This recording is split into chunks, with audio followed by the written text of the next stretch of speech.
Bonjour à tous les amis, on se retrouve pour le quintet de clôture sur l'hippodrome de Cannes-sur-Mer. Le critérium de vitesse de la Côte d'Azur sera support de Paris à la carte en Réunion 1 course 4, départ 15h15. On n'est que jeudi, j'ai eu les partants, il est 13h30, donc je vous fais la vidéo. Vous connaissez la politique de la chaîne, quand il y a les partants, il y a la vidéo.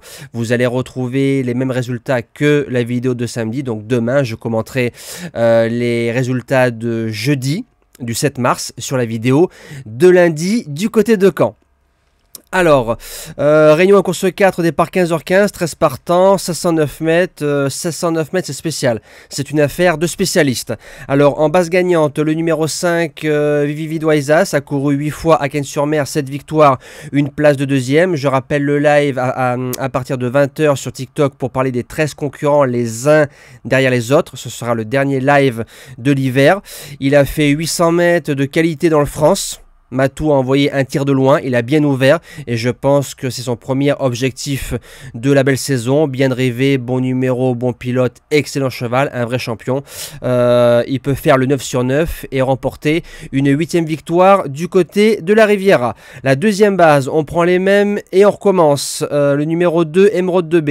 Je donnais le couplet gagnant en 2 chevaux l'année dernière pour les membres du JDT. Pour ceux qui s'en rappellent, j'avais très peur de Emeraude de B l'année dernière. D'ailleurs, avec le couloir numéro 11, c'est elle qui nous ramène, parce que Vivide était le cheval du jour.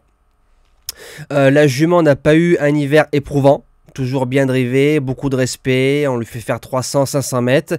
Cette année, elle part en première ligne, Franck Nivard qui est dessus.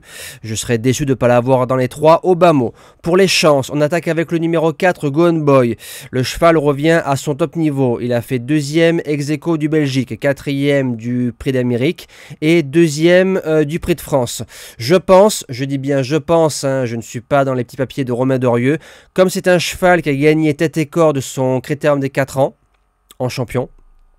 Peut-être que on arrive là avec beaucoup de morale, avec son bonnet fermé. Peut-être qu'on peut le faire de bout en bout. S'il prend la corde, il sera dur à déloger.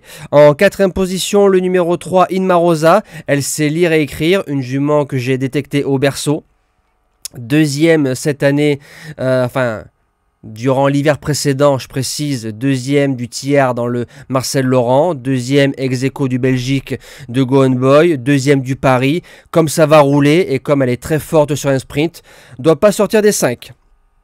En 5e position, le numéro 8, Capital Mail, qui a gagné le Grand Prix du Conseil Général des Alpes-Maritimes à Cannes-sur-Mer en 1,95 devant Méchant, en battant sèchement un certain Gone Boy. Maintenant, le cheval a fait une rentrée gagnante, battant Dogger As qui a bien couru du côté de Vincennes. Avec le couloir numéro 8, il faudra absolument couper le fromage. Et s'il va devant, peut-être qu'il peut laisser des plumes, mais pour les places, je l'ai gardé. En 6e position, le numéro 11, Imatra AM, jument qui a fait une belle valeur dans le prix de Munich. Jument qui a fait 3e du Donnel de Saint-Quentin, derrière le Tillard et Idéal Lignerie. 6e bien couru du Ténor de Beaune. Raffin qui a peut-être eu le choix des drives entre 2-3 chevaux au départ de cette épreuve. Attention, c'est peut-être la bonne surprise de ce critérium de vitesse.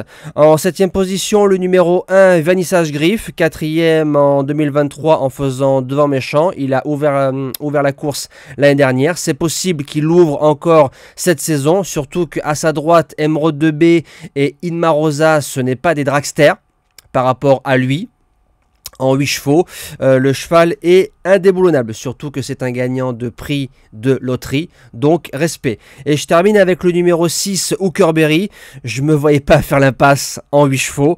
Je rappelle pour ceux qui critiquent en 8 chevaux, alors je rappelle pourquoi je donne 8 chevaux, parce qu'on me l'a demandé, voilà, les abonnés à l'époque quand ils ont connu la chaîne, il n'y avait pas de sélection de quintet, il y avait les 2 bases et les 2 outsiders. On m'a demandé 8 chevaux, donc si 8 chevaux pour vous c'est trop, vous prenez les 5-6 premiers et vous faites un flexi, voire si vous jouez 7 chevaux.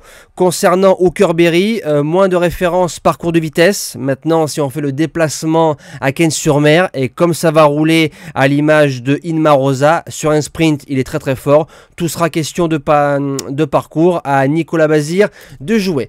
Voilà, moi j'ai plus qu'à vous souhaiter un bon dimanche, une belle réunion du côté de Cannes-sur-Mer, un bon critérium de vitesse, et nous, rendez-vous au live dans quelques heures.